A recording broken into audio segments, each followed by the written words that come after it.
Boldwood presents Sarah's Choice, written by Rosie Clarke and read by Lucy Scott.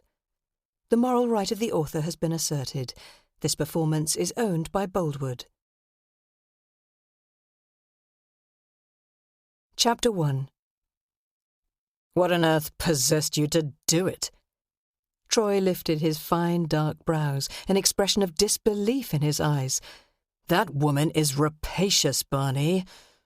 She is also beautiful and the kind of woman that might make a man forget caution, I'll give you that much. But to put something of such sensitivity in writing, it was senseless. I've been all kinds of fool, I know it, Barney Hales said, and made a wry face at his friend. Troy was all the things he wanted to be and knew he wasn't. Handsome, courageous and strong, sure of himself and his place in the world.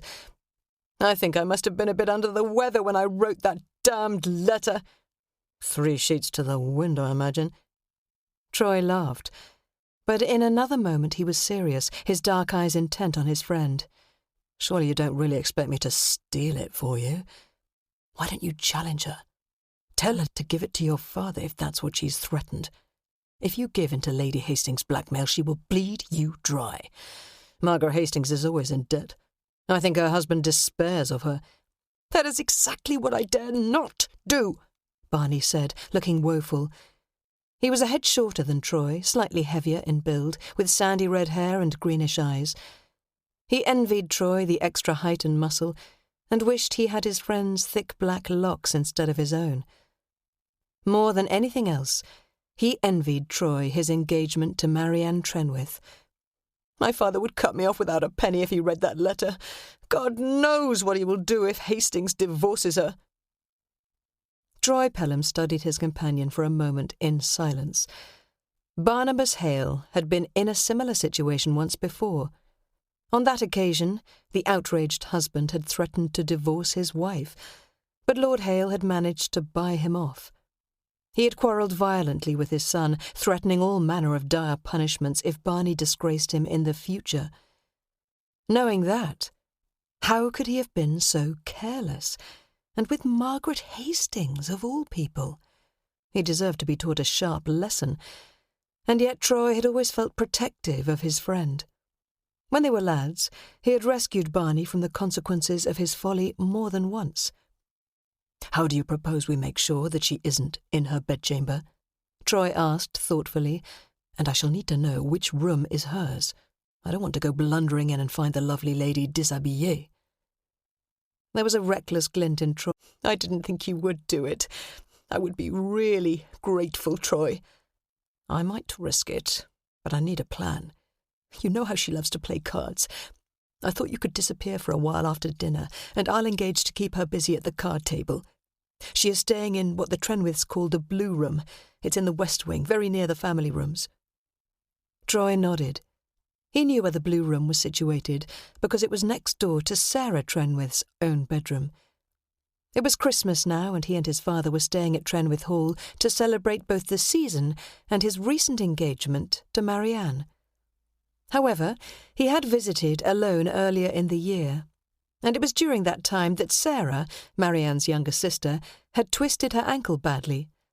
Troy had carried her to her room, handing her over to the care of her maid and Lady Trenwith at the door. However, the door to the neighbouring bedchamber had stood open. It was furnished in varying shades of blue, and used, he had since learned, for ladies staying alone rather than with their husbands. Troy knew that he ought to refuse Barney's request. The letter belonged by right to Lady Hastings, but she was planning to use it as blackmail, and he didn't want to see his friend ruined.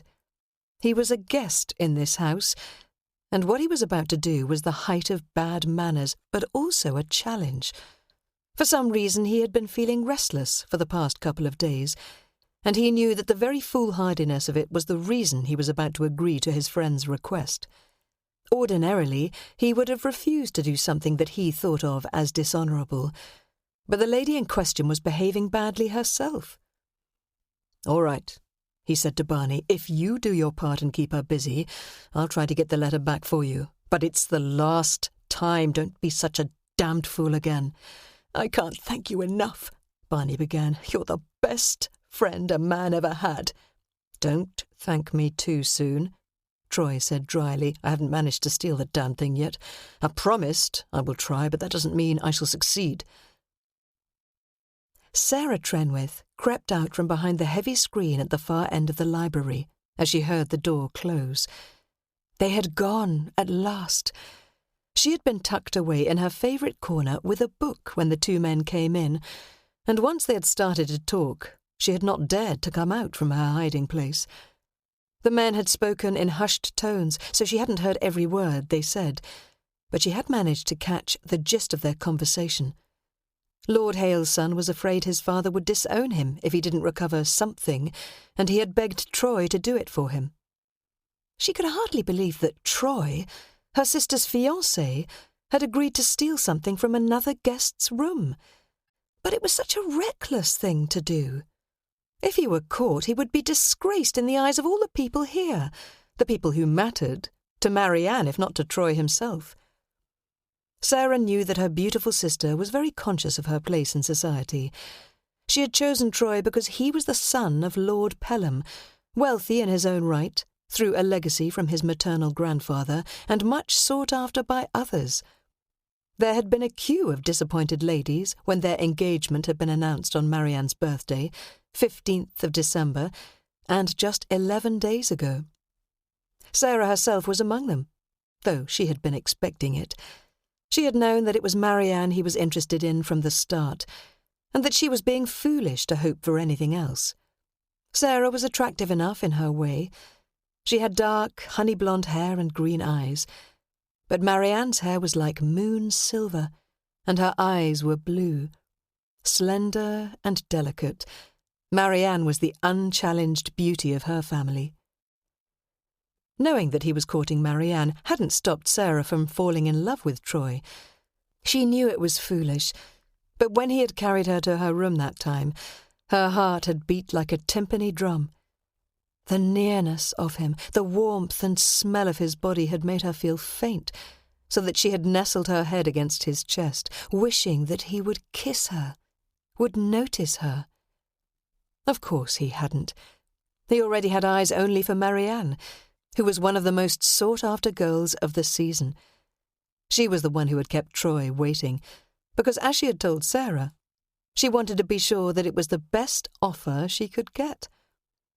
How could Marianne doubt that Troy Pelham was the best any woman could get? Sarah wouldn't have hesitated a second if he had asked her, but of course he had hardly noticed her, except for the few minutes that he had gallantly carried her up to her room. Sarah brought her thoughts back to the present. What ought she to do about the conversation she had just overheard? Having turned it over in her mind several times, she realized that there was nothing she could do about it. Troy wasn't the kind to go back on his word, especially when he had given it to his best friend. It would be useless to beg him to be careful. He would do what he thought right, because that was the kind of man he was. He certainly wouldn't listen to a warning from her. She returned the book she had been reading to the shelves. It was a copy of Wordsworth's poems entitled Lyrical Ballads, and beautifully bound in green leather, like most of the other volumes on her father's shelves. Sarah had been seeking solace here in the library more and more this Christmas. She had thought it the one place. Marianne never read a book unless she was forced, and she liked to show off her prowess at the pianoforte, so the music gallery was her more usual haunt. It was time she joined the other guests, Sarah realised. Her mother would wonder what had happened to her if she lingered any longer, and Sarah did not wish to incur Lady Trenwith's displeasure. However, she had decided she would not tell anyone of the conversation she had overheard. It was private, and she had had no right to listen. Troy made an excuse to the other gentlemen when they had finished their port, and rose to follow the ladies into the drawing-room that evening, where he knew the card tables would already have been set up. He had managed to knock some wine over himself earlier, and intended to change before he returned to the others. If he was quick, he could enter Lady Hastings' room and make a search for Barney's letter, and then return to the drawing-room without anyone really noticing that he was missing. He turned swiftly into the west wing, counting the doors and stopping outside the third. He glanced over his shoulder, but no one was about, so he turned the small porcelain handle, found the door gave easily, and slipped inside. Immediately, he was aware of the strong smell of perfume, and he wrinkled his nose in disgust. He disliked heavy perfumes, and the sooner he could get out of here, the better. Troy made straight for the small inlaid satinwood writing table by the window, opening the leather folder lying on top. There was evidence that Margaret Hastings had been writing a letter, but no sign of Barney's letter to her. That would have been too easy, Troy thought, and smiled grimly. He had agreed to do this in a fit of recklessness, but he didn't much like the feeling. He opened all the drawers and searched the contents, but had no luck.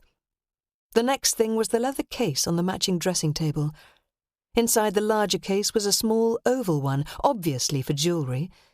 Troy put that to one side without looking inside, and saw the letter lying beneath it. A brief inspection told him that it was Barney's. He had stupidly written on quality vellum with his father's London address printed boldly in black at the top. Troy replaced the jewellery box, unopened, slipped the letter into his breast pocket, and left the room, hurriedly. As he began to walk along the corridor, he saw Marianne coming towards him. She looked surprised to see him there, as well as she might, for he was lodged in the east wing. It was not usual for male guests to come here unless invited, and then, in the case of a clandestine arrangement, it was often either in the afternoon when everyone was taking a nap, or late at night. Marianne was far from naive, and she was well aware of the illicit meetings, but that did not explain why Troy was here. Ladies and gentlemen often accepted an invitation to stay for a few days without their husbands or wives, simply for the opportunity to conduct an affair. It was the way of things, and obliging hosts turned a blind eye, as long as everyone was discreet. "Were you looking for me?" she asked, eyes narrowing in suspicion. "Yes, of course," Troy said. "I was going to change, and I suddenly thought you might have come up too." Marianne noticed the wine stain on his white shirt and frowned. "I came to freshen up," she said. "Do you want something in particular?" "I just thought we might go for a walk later. Get away from the company for a while." "Oh, I don't think we should do that," Marianne said. "People would think it rude. Besides, it's cold out." "We could walk in the orangery." "Yes, I suppose we could," she said, and smiled. "There are an awful lot of guests, aren't there?" "Too many," Troy said ruefully. "I want to be alone with you, Marianne. Just for a little." At least that part of it wasn't a lie. She looked especially lovely that night, in a gown of peach silk that swathed her slender body like an extra skin, leaving little to the imagination. His boredom had gone now, and he was aware of his desire to make love to her. It wasn't likely that she would allow more than a few kisses. Marianne had made it clear, without actually saying anything, that she was determined to keep herself pure for marriage. He supposed he ought to be glad of that, but sometimes he was impatient for more. "I'll meet you in 15 minutes, yes?" "Yes, if you wish," she said. He sensed reluctance in her, but he knew that she was very correct in her manners, and she would think it rude to leave her guests for too long. She was also very careful that they should do nothing that might damage her reputation. Troy walked on, aware of the faint doubt at the back of his mind. Did Marianne actually want to be his wife? He knew that she was excited about the wedding and marrying the son of Lord Pelham. Her father was only a baronet, of course.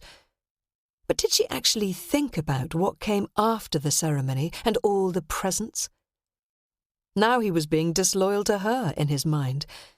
He had chosen Marianne carefully because he wanted a girl of good family, young enough not to be tainted by illicit affairs or scandal.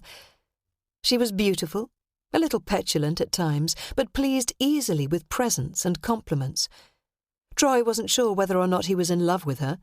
He knew he desired her, He was eager to go to bed with her, but was that all there was to marriage? But he wasn't sure it existed outside of their imagination. Most of his friends had married either for money or land. It was taken for granted that some benefit should come through marriage, even if it was only the getting of an heir. Troy was 22, and it wasn't desperate for him to be thinking of getting an heir because he had a younger brother, Andrew, who would be there if he were to be suddenly struck down. Not that he ever gave such an eventuality a thought. Troy was lucky. He always had been. Everyone said it, and he took his luck for granted. It was like that letter. It might have been impossible to find, but it had been easy for him. He would return it to Barney in the morning, unless he simply burned it in the fire in his own room. Entering his bedchamber, Troy decided that it was best to be rid of the letter for good.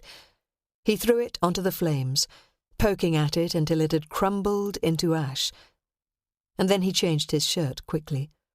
It wouldn't do to keep Marianne waiting. Troy was completely unaware that he had been noticed going into the room by one of the servants, for Rose had drawn back as soon as she saw him. He wasn't supposed to be here, and the only reason she could think of as to why he had chosen to visit a lady's room was that he was having an affair with her. It wasn't unusual for the gentlemen to visit ladies in their rooms on these visits, but not when they had only just got engaged to the daughter of the house. Rose frowned in disappointment, but she had been well trained, and she would keep her mouth shut and stay out of the way. However, she mentioned it to her brother later that evening. Jack told her that it was none of her business and she ought to forget what she'd seen. "Well, I think it's wrong," Rose said when they were alone in the servants' parlour. Jack Barlow worked in the stables at Trenwith. He wasn't the head groom yet, but he would be when old Jethro retired. He didn't sleep in the house as Rose did, in a tiny room up in the attics, but shared a cottage in the grounds with some of the other outdoor men. "Why would a gentleman go to a lady's room? You tell me that if you can." "You shouldn't be in such a hurry to jump to conclusions," Jack chided. "Anyway, it's no business of ours why he was there, and you'll say nothing to anyone else, my girl. We've got decent jobs here, and you don't want to lose your place, do you?" "No, I just felt disappointed in him, Jack. He's only just got himself engaged, and—" Rose shook her head. Her hair glinted red in the light from the lamps, because she had taken off the cap she normally wore, allowing it to fall freely on her shoulders. She was an attractive young woman, even dressed in her plain black uniform and white apron. "I thought he was so—" Jack said, looking thoughtful. "Besides, I can't see him going for a woman like that. More particular, I'd say. And he could have gone there for any number of reasons, none of which are your business, Rose." "No, of course not," Rose agreed. "And you're right. He could have been there for lots of reasons." She was glad that she had told her brother, but no one else, because she liked Mr. Troy. He was always polite and thanked everyone for what they did for him, which was more than you could say for some of the gentry. Some of them were right beggars, especially the women who complained in shrill voices over the smallest thing. "I don't like that Lady Hastings, and I should be sorry if I thought he was carrying on with her. But it's nothing to do with me." "As long as you remember that, you'll do well enough," Jack said, and grinned at her. He was 5 years older than his sister, who was just 18, a big, strong man with good features and hair a much darker shade of chestnut brown than his sister's. "You get off to bed, Rose, and don't think about it again." "No, I shan't," Rose told him. But in the morning, she learned something that ensured she would think about it a great deal. If Rose had put the incident from her mind, Sarah had not been able to forget what she had heard in the library earlier. She lay thinking about it for some time after she had turned out her lamp, wondering if Troy had found what he had been looking for, if he had actually gone through with his plan. She thought that he must have, because he was not a man to break a promise to a friend. Troy had disappeared for quite a long time that evening, but then so had Marianne, and they had reappeared together, so that probably meant they had sneaked off somewhere to be alone. They would have been kissing, holding each other intimately. Sarah tossed restlessly on her pillow. It was silly of her to let herself think about things like that, because it just set up a reckless longing inside her. She must not think about things like that, because it was highly improper in a young lady. Sarah had to accept that Troy was not for her. She would be going to London in the spring, and she would meet lots of gentlemen there, and perhaps she would fall in love with someone. A sigh escaped her, because she knew that no one would be like Troy. She had not meant to fall for him, but she had, and there was little she could do about it. She hoped that Troy wouldn't get into trouble over the letter, if it had been a letter. She thought so, but she wasn't sure. Whatever it was, she hoped that its disappearance, if Troy had taken it, would not cause any bother. "This is most unfortunate, Lady Hastings," Sir James Trenwith said when she requested, "You are quite sure that the necklace was in your jewel case last evening when you came down to dinner?" "Yes, of course," Margaret Hastings said. "I couldn't make a mistake like that. The case was left lying on the dressing-table. The maid should have taken it away to the butler's room for safekeeping, but she was careless, unless it was intentional so that she might return later to take the necklace." "I cannot believe that any of my servants would steal a valuable diamond necklace," Sir James said stiffly. "We've never had such a thing happen before, and I find it extremely distressing." "You find it distressing?" Margaret Hastings said with a lift of her fine brows. She was in her 30th year, strikingly lovely with her creamy complexion and dark hair. Her eyes were a greenish blue, and her mouth had a sensuous softness that most men found very attractive. "I cannot imagine what my husband will say when I tell him."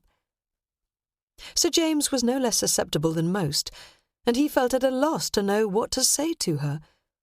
She was, of course, ultimately responsible for her own property.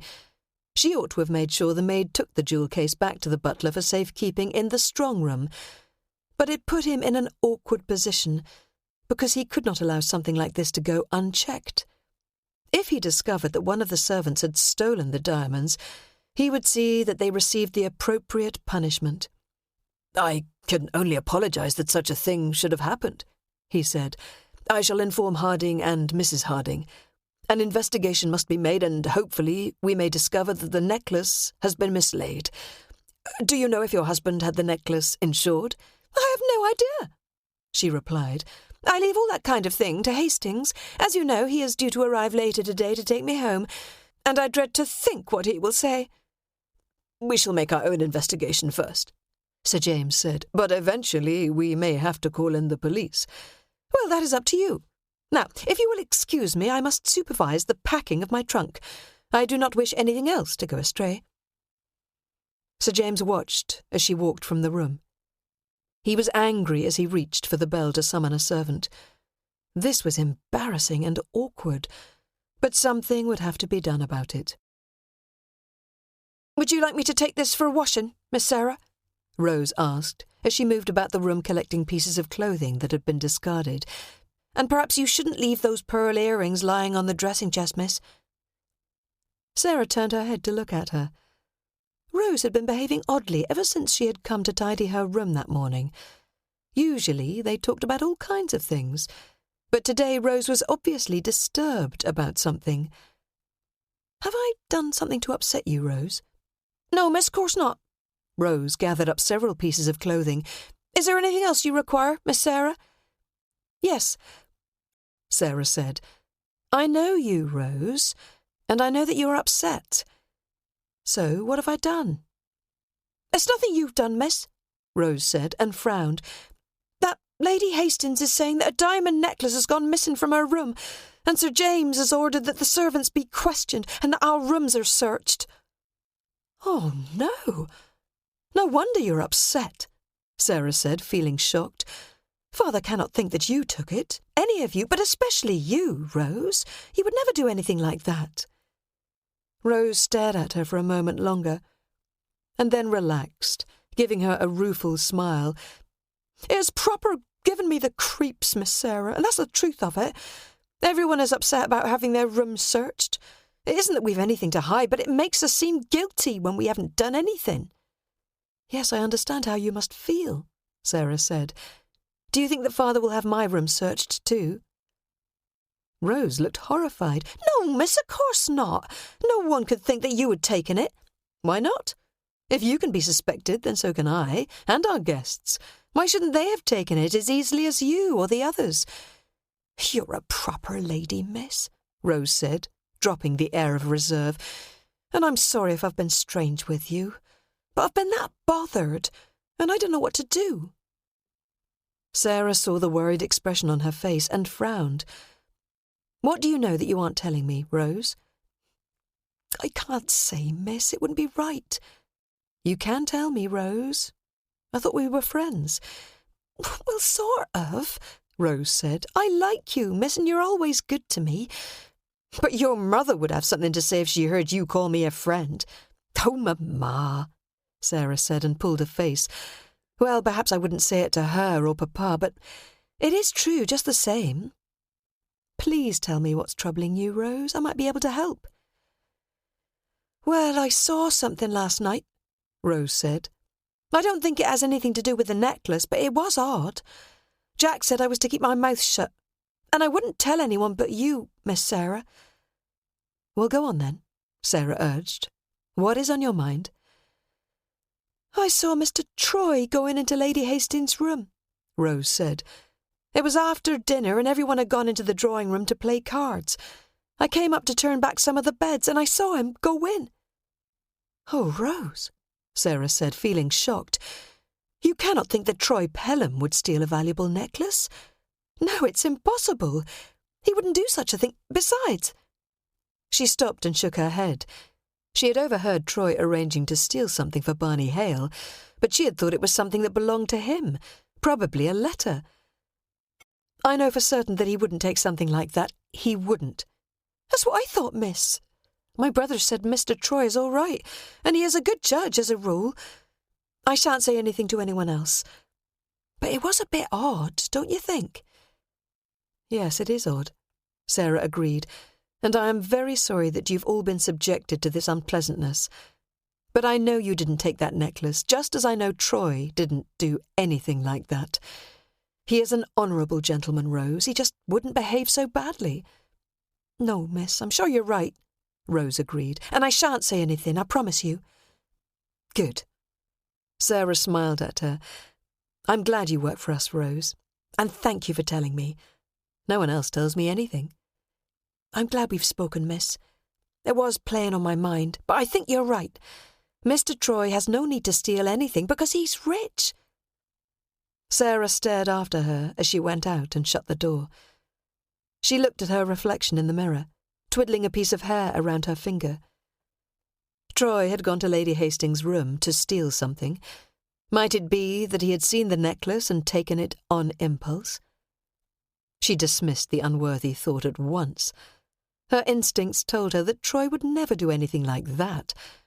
Whatever he had taken was something that belonged to Barney and had nothing whatsoever to do with the missing necklace. She heard the long-case clock in the hall chiming downstairs, and recalled that her cousin Lucy was arriving that morning. It was time she went down so that she would be there to greet her. "This is awful, Mamma," Marianne said, when her mother told her about the theft of the necklace. "Whatever will people think of us? If we have a thief in our midst—" "Your father ordered a search of the servants' rooms, which has caused some grumbling. But of course nothing was found. If he had consulted me, I would have told him that it was a waste of time. Something like that must be the work of a professional thief. None of our people would have the least idea of its value. Someone must have broken in when we were at dinner or during the night." Marianne gave a little shiver. "But no one else has reported anything missing." She frowned as she remembered that she had seen Troy leaving the room in question. At least, she thought he had come from one of the rooms, though he had made an excuse that he was looking for her. "I wonder—" She shook her head as her mother questioned with a lift of her brows. "I suppose it couldn't have been any of the guests." "Marianne," her mother cried, shocked at the very idea, "please be careful what you say. If you were overheard suggesting something like that, we could be ostracised by our friends. You simply do not suspect people of quality of doing such a thing, and if you should have reason to think it, you ignore it." "No, Mamma, of course not." Marianne frowned. It was impossible to tell her mother what was on her mind. Lady Trenwith would be shocked and upset, and Marianne was not certain of what she had actually seen. "Run away now, my dear," her mother said. "I dare say Troy will be looking for you, and you must make the most of this visit, for you may not get another chance like this until the wedding." "Yes, Mamma," Marianne said. She was thoughtful as she left her mother's bedchamber to go downstairs. It was unthinkable that Troy should have taken the necklace, but someone had, and he had had the opportunity. Yet why would he do such a thing? She had heard nothing that led her to believe he was short of money. No, of course he would not steal. He had gone to the West Wing to find her, as he'd said. Or was there another reason? Could he be having an affair with Margaret Hastings? Lady Trenwith had told her that gentlemen often took mistresses, and that a sensible wife simply ignored it. But Marianne felt piqued that he could want to do something like that when he was promised to her. She saw that her cousin Lucy Trenwith had just arrived and was being greeted by Sarah, and her brother Luke had just come into the hall, dressed in riding clothes. She turned away towards the music gallery to avoid their company. She would play a little music to soothe her fretted nerves. Troy Pelham could not be a thief, but he might just be having an affair with the lady in question. "This is a damned coil," Barney said to Troy as they stood together in the library, where they had sought some privacy. "Did you happen to see it while you were there?" "I didn't open the jewel case," Troy said, and glared at him. "What do you take me for, a damned thief?" "No, of course not," Barney said, looking horrified. "But if it was there when you rescued my letter, someone else must have gone there afterwards and taken it." "If she had it in the first place," Troy said, his face like thunder. "My father has mislaid things a score of times, but at least he never had the servants' rooms searched. Some of them are muttering about leaving, and it isn't easy to get decent help these days. Not that I blame them the way some people behave. It hurts no one to be polite." "Know what you mean," Barney said uncomfortably. "I'm sorry about this, Troy. Perhaps I shouldn't have asked." He quailed under the look Troy gave him. "But you might be right about the necklace. I know she is always short of money. She could have sold it. And this might be her revenge on me because the letter has disappeared. She probably thinks I took it." "Trouble is there's no way of knowing," Troy said. "I wouldn't put it past her to lie, but Sir James would never question her word. It makes things... I suppose he may have to call in the police." "Yes, perhaps," Barney said, looking green. "It is dashed awkward, Troy. I'm glad you burnt that letter." "It's gone as if it never was," Troy said. "That is the one good thing about this mess. Anyway, we shall have to ride it through. If you are asked about this, just look outraged. That is my advice to you. I'd better go and find Marianne. She will think I have deserted her."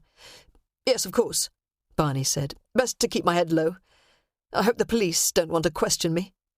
"I very much doubt it," Troy said. "Sir James is saying now that someone must have broken in during the night. He is going to speak to Lord Hastings when he arrives later today. They may try to hush it up somehow." Troy was frowning as he left Barney and made his way towards the music room. He could hear Marianne playing. She would expect him to join her. But would she have put two and two together and made five? She had seen him seconds after he'd left Margaret Hastings' room, and she might have begun to wonder why he had been there. Marianne glanced up as Troy entered the room. For once the music had done nothing to soothe her irritation, and she could not put her mind at rest. Why had Troy been coming from the direction of Lady Hastings' room the previous evening? She had thought it over, and she was certain that that was where he had been, for her own room was much further down the hall. Could he have taken the necklace? It seemed improbable, and yet he had had the opportunity. She stopped playing as he came over to her. She sensed that he was tense. and the question came out of her mouth without her really meaning it to. "Did you go to Lady Hastings' room last night?" Troy hesitated. It would be sensible to lie to her, but something in him, pride or anger, wouldn't allow him to dissemble. "Yes, I did," he said, his eyes cold as he looked at her and registered the shock and condemnation in her face. She clearly thought him guilty of something. "And the answer to your next question is no. I did not take the necklace." "Why did you go there?" "I am not at liberty to tell you. It is a matter of honour." "You mean you do not wish to tell me?"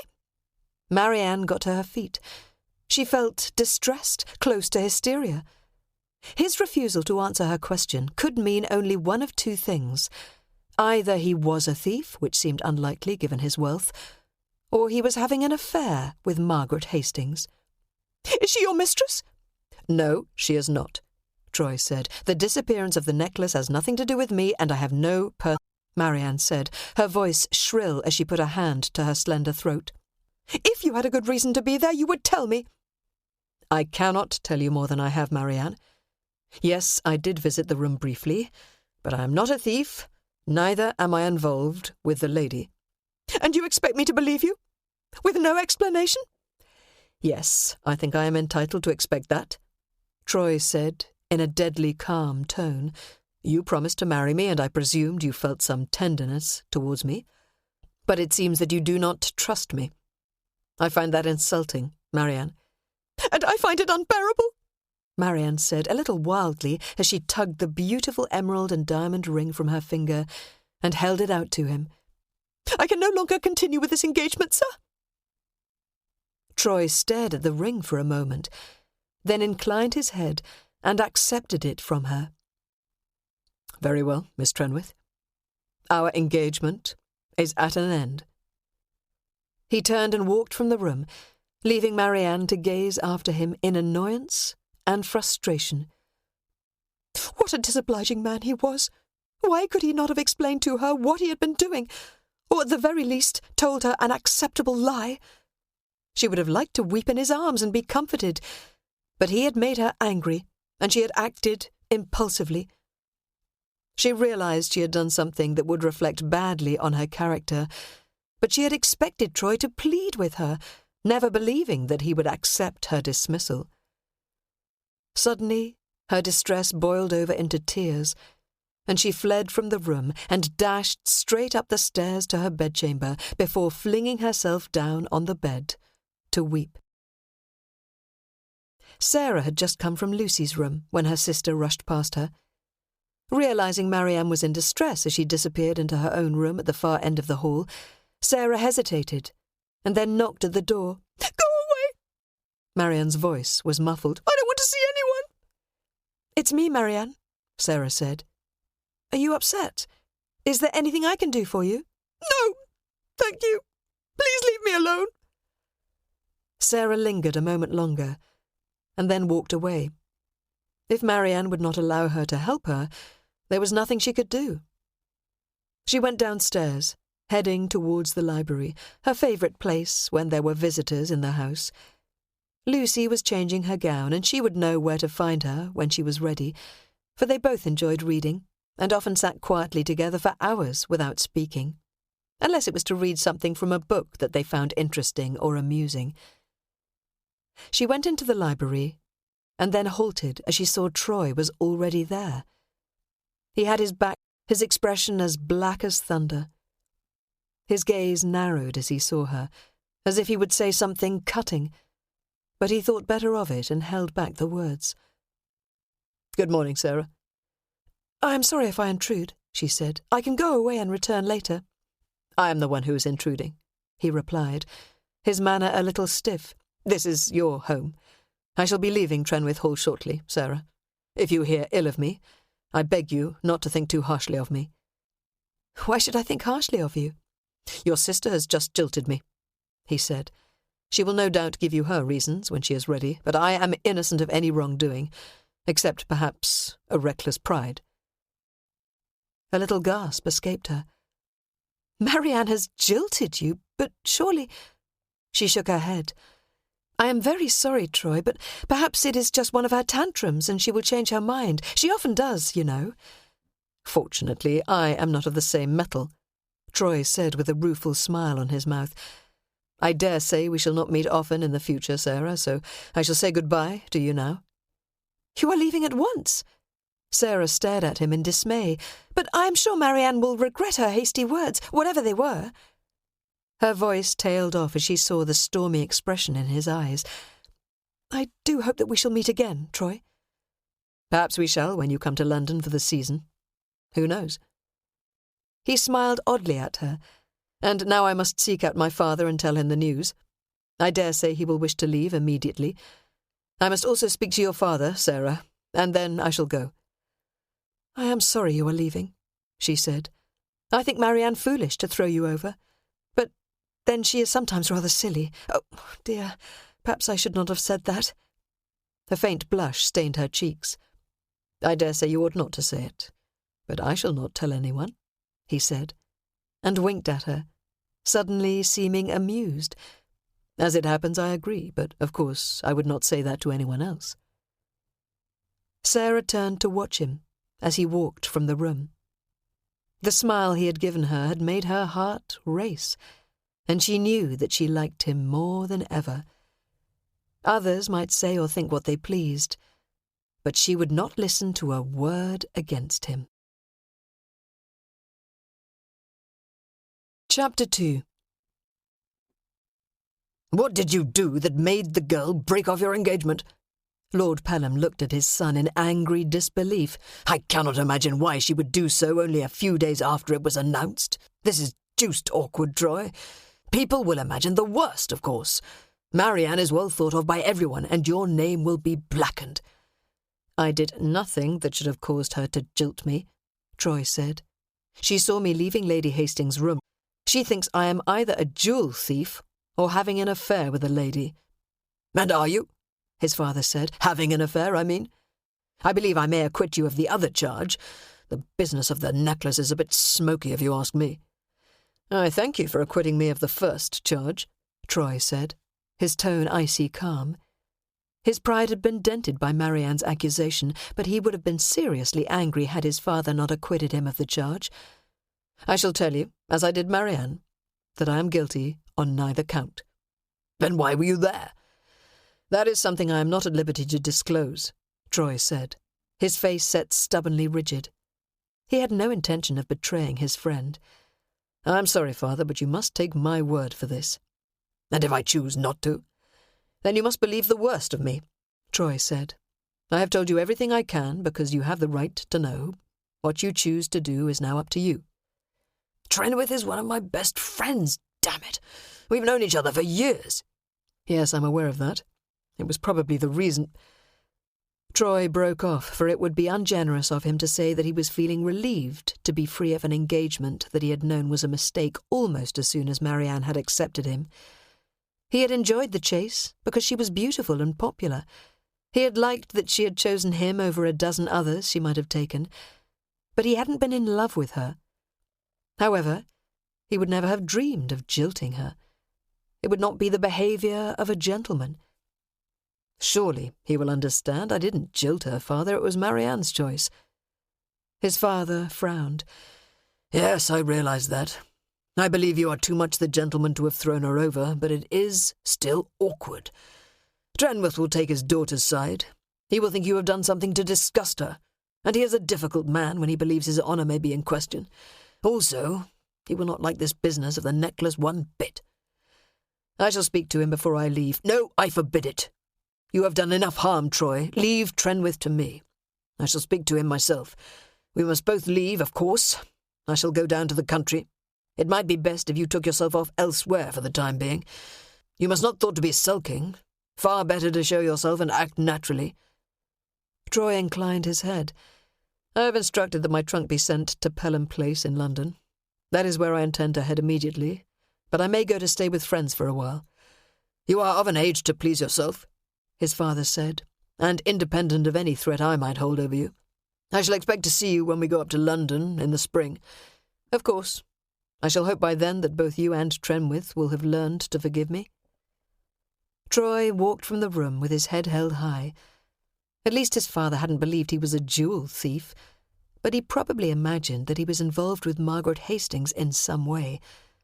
It was ironic, and that she had taken Barney as a lover out of pique.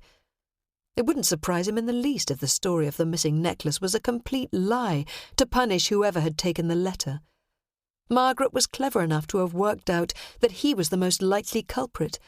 Barney simply didn't have the nerve for it. Either way, she had made things awkward for everyone. Most of the Trenwith servants were up in arms over it, and it was possible that some of them would leave, causing a small crisis for Lady Trenwith. But that wasn't his affair. In a few minutes he would be on his way to London, and he couldn't help feeling as if he had thrown off his chains, of his own forging, perhaps, but they had weighed on him heavily. He could almost welcome the scandal, because he knew that he had escaped lightly. Marriage to Marianne Trenwith would have meant a lifetime of regret.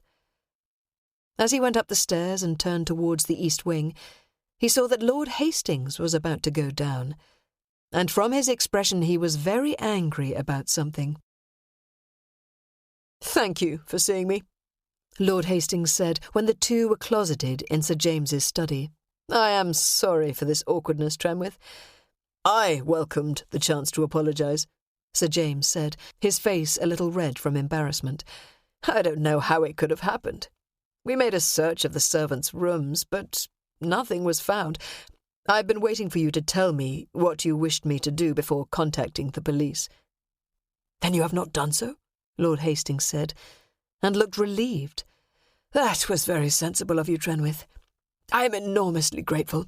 You see, it has all been a dreadful mistake." "I am sorry I do not understand you," Sir James said.